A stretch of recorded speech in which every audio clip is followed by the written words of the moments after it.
बातचीत करने के लिए मौजूद है केंद्रीय मंत्री ज्योतिरादित्य सिंधिया जी। सिंधिया जी, आपका अभिनंदन है न्यूज 18 पर। मेरा पहला सवाल है, पहले श्री राम पुष्पक विमान से अयोध्या लौटे थे और अब 350 करोड़ की लागत से बने अयोध्या एयरपोर्ट का उद्घाटन प्रधानमंत्री मोदी कुछ दिनों बाद करने जा रहे हैं। कितना महत्वपूर्ण है, और मैं आपसे यह भी जानना चाहता हूं यह बाकी एयरपोर्ट से अलग कैसे है?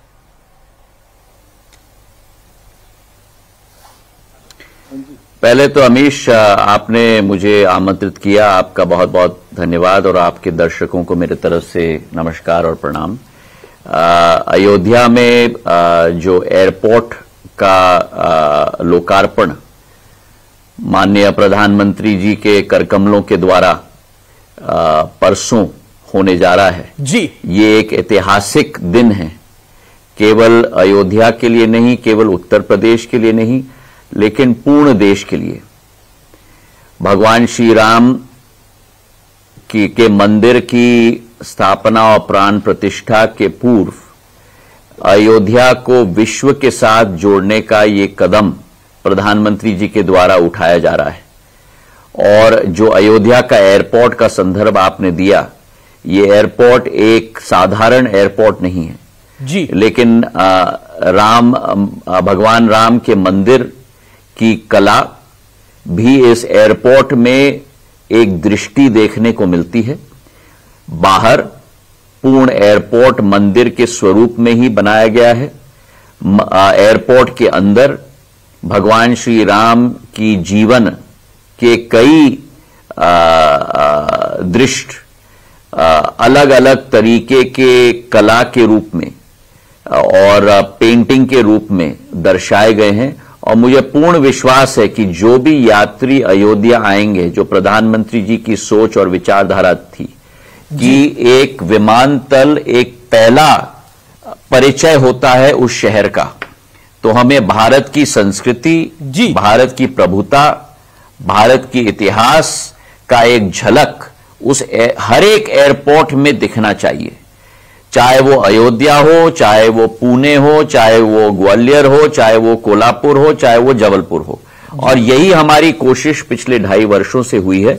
और मुझे विश्वास है कि देश की जनता इस प्रधानमंत्री जी के इस संकल्प को देखकर जरूर अवश्य प्रसन्न और पूर्ण रूप से प्रफुल्लित होगी जी। लेकिन अयोध्या एयरपोर्ट का नाम क्या होगा? श्री राम के नाम पर होगा, वाल्मीकि जी के नाम पर होगा, किसके नाम पर होगा? इसके बारे में क्या कहना चाहेंगे सिंधिया जी? एयरपोर्ट का नाम का निर्णय प्रधानमंत्री जी और कैबिनेट के द्वारा किया जाएगा। जब वो निर्णय लिया जाएगा तब आपको सूचित किया जाएगा जी। यानी आप अभी उसका खुलासा नहीं करना चाहते? एज यूजुअल जो बीजेपी का स्टाइल रहता है, इस सरकार का स्टाइल रहता है, सरप्राइज ही आएगा वो भी। चलिए, एक और सरप्राइज ये है कि एक तरफ तो अयोध्या में प्रभु राम का भव्य और दिव्य मंदिर का निर्माण हो रहा है और प्राण प्रतिष्ठा करी जाएगी, लेकिन समाजवादी पार्टी के नेता हैं, महासचिव हैं स्वामी प्रसाद मौर्य, वो कह रहे हैं हिंदू धर्म धोखा है। और एक उनके सांसद है, वो कहते हैं ये तो गम का दिन होगा 22 जनवरी का। देखिए, जिन लोगों को भारत की आध्यात्मिक शक्ति, भारत की धार्मिक शक्ति, भारत की 10 से 15 हजार साल पुरानी इतिहास और संस्कृति और धर्म के प्रति निष्ठा न हो, उनके बारे में हम जितना कम कहें ज्यादा अच्छा होगा। भारत की मान्यता आज विश्व पटल पर है जी, केवल आर्थिक शक्ति के रूप में नहीं, लेकिन प्रधानमंत्री जी के नेतृत्व में भारत एक आर्थिक शक्ति के रूप में उभरी है। आज 5वीं बड़ी सबसे आर्थिक शक्ति है और तीसरी टर्म में मोदी जी की गारंटी है कि तीसरी बड़ी आर्थिक शक्ति के रूप में उभरेगी जी। और भारत एक आध्यात्मिक शक्ति के रूप में भी विश्व पटल पर उभर चुकी है। कौन सा वो साल या वो समय था जब 130 देशों के प्रतिनिधियों ने प्रधानमंत्री जी के साथ संयुक्त राष्ट्र में, यूनाइटेड नेशंस में योग का पूर्ण प्रचलन एक साथ में मिलकर किया हो। International yoga day United Nations के द्वारा मनाया जाता है। भारत की अखंडता, एकता, धार्मिकता, संस्कृति की क्षमता, आध्यात्मिक शक्ति की क्षमता पूर्ण विश्व मान चुकी है।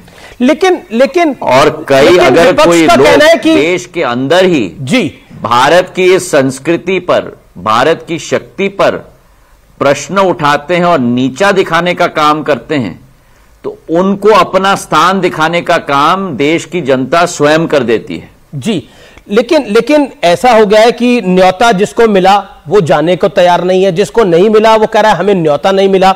और कहा जा रहा है कि बीजेपी ने इसको अपना एक इवेंट बना लिया है। बीजेपी राम मंदिर का पूरा क्रेडिट लेने का प्रयास कर रही है, जबकि राम मंदिर तो सुप्रीम कोर्ट के निर्णय के बाद बन रहा है। सीताराम येचुरी को न्योता मिला, लेकिन सीताराम जी राम मंदिर के जो प्राण प्रतिष्ठा होने वाली है उस पर जाना नहीं चाहते। जिनके नाम में ही राम हो जी, वही स्वयं न जाना चाहें, तो इससे बड़ी दुर्भाग्यपूर्ण स्थिति क्या होगी? अमीश, मैं आपसे पूछना चाहता हूं, न बुलाया तो हमको क्यों नहीं बुलाया, बुलाया तो हम नहीं जाएंगे। तो देश की जनता इन सभी को सबक सिखाएगी, आप चिंता न करें। ये देश का दिन है, और मैं तो ये अतिशयोक्ति नहीं होगी अगर मैं कहूं कि ये देश का दिन नहीं है, ये तो विश्व का दिन है, क्योंकि 140 करोड़ जनता तो देश के अंदर है। लेकिन हमारी जितने भी हमारे एनआरआईज हैं जी, और जितने भी भारत के शुभचिंतक हैं पूरे विश्व में, वो भी इस दिन का इंतजार कर रहे हैं। और ये तभी संभव हो पाया है जब प्रधानमंत्री जी ने करोड़ों लोगों के सपने को अपना संकल्प बना दिया और अपने उस संकल्प को लेकर सिद्धि तक ले चुके हैं। 75 वर्षों का इंतजार करना पड़ा राम मंदिर संभव हो पाने के लिए, 75 वर्षों का इंतजार करना पड़ा 370 हटाने के लिए, 75 वर्षों का इंतजार करना पड़ा मुस्लिम महिलाओं को ट्रिपल तलाक का न्याय दिलाने के लिए।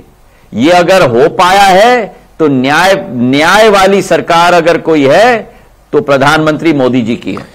लेकिन एक आपने एनआरआई की बात करी, तो एक कांग्रेस के एनआरआई हैं जिनका नाम है सैम पित्रोदा। उनका कहना है कि पूरा देश राम मंदिर पर अटक गया है, प्रधानमंत्री मोदी ज्यादा समय अपना मंदिरों में बिता रहे हैं पॉलिटिकल फायदा लेने के लिए, और वो इसको देखकर बहुत परेशान है। उनका बयान आया है लेटेस्ट। तो कांग्रेस के लोग तो परेशान होंगे ही, क्योंकि प्रधानमंत्री नरेंद्र मोदी जी का जो अटूट विश्वास भारत की धार्मिक शक्ति में है, भारत की आध्यात्मिक शक्ति में है, और दूसरे तरफ जी धार्मिक पर्यटक हैं जो केवल चुनाव के समय में एक मंदिर से दूसरे मंदिर में मन्नत मांगने पहुंच जाते हैं जी। तो भगवान भी जानते हैं कि कौन सच्चा श्रद्धालु है और कौन नकली है, और भगवान अपना आशीर्वाद भी केवल सच्चे श्रद्धालु को देते हैं।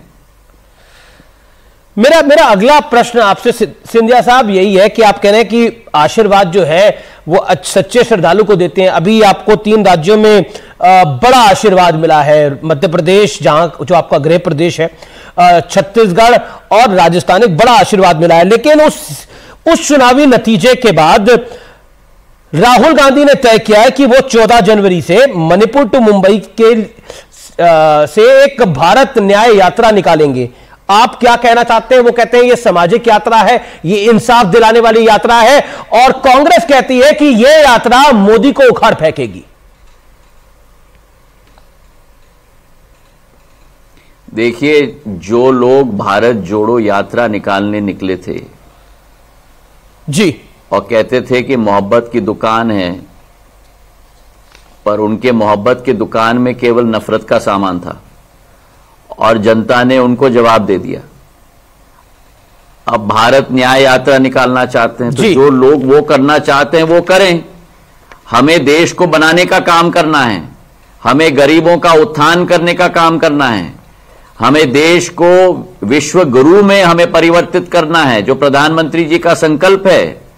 हम सकारात्मक सोच के साथ निकल पड़े हैं और प्रधानमंत्री जी को आप भी अच्छी तरह से जानते हैं, न रुकते हैं न झुकते हैं जब तक सपने को संकल्प में परिवर्तित करके संकल्प को सिद्धि तक न ले जाते हैं।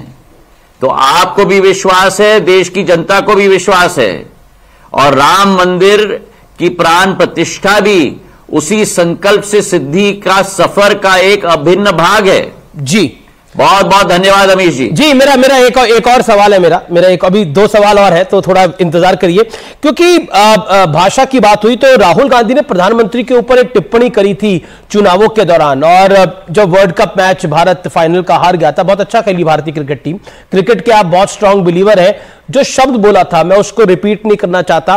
क्या आपको लगता है कि भाषा की मर्यादा समाप्त हो चुकी है? देखिए, कांग्रेस की भाषा की मर्यादा तो बहुत पहले ही समाप्त हो गई थी, और मैंने सदैव कहा है कि जिस भाषा की मर्यादा की समाप्ति कांग्रेस ने की है, कांग्रेस की समाप्ति भी जनता ने तय कर ली है जी, और वही चुनाव के नतीजे भी में स्पष्ट हो गया है। मैंने भी कहा था कि किसी को कुछ जवाब देने की जरूरत नहीं है, क्योंकि जनता ही जवाब देगी, और जनता ने स्पष्ट जवाब दे दिया। जनता ने जवाब दे दिया, लेकिन प्रियंका गांधी ने आप पर भी एक बहुत पर्सनल टिप्पणी करी थी, और आप उस पर क्या कहना चाहते हैं? उन्होंने बहुत सारे एडजेक्टिव्स का इस्तेमाल किया था, जिसको मैं रिपीट नहीं करना चाहता। मैंने तो बहुत पहले कह दिया था अमीश जी कि जनता उनको अपना कद का एहसास करवा देगी, और नतीजे ने उनको अपना कद का भी एहसास करा दिया। जो यूपी की जनता ने उनको अपना कद का एहसास यूपी में करा दिया था, जब 80 में से 1 ही सीट जीते थे जी, और स्वयं राष्ट्रीय अध्यक्ष के सीट को नहीं जीत पाए थे कांग्रेस के, तो उनको अपना कद का एहसास यूपी में हो गया और मध्य प्रदेश में हो गया। लेकिन बहुत बहुत धन्यवाद। जी मेरा आखिरी सवाल, अभी उठिए मत, आखिरी सवाल है, एक और सवाल है।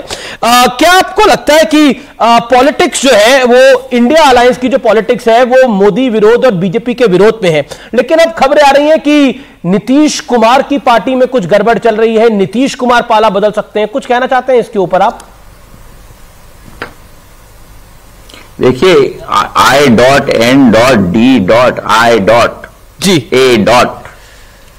की गठजोड़ जनता विरोधी है, और जो जनता विरोधी है ये गठबंधन, घमंडिया गठबंधन, इसको भी जवाब मिलेगा अप्रैल के माह में।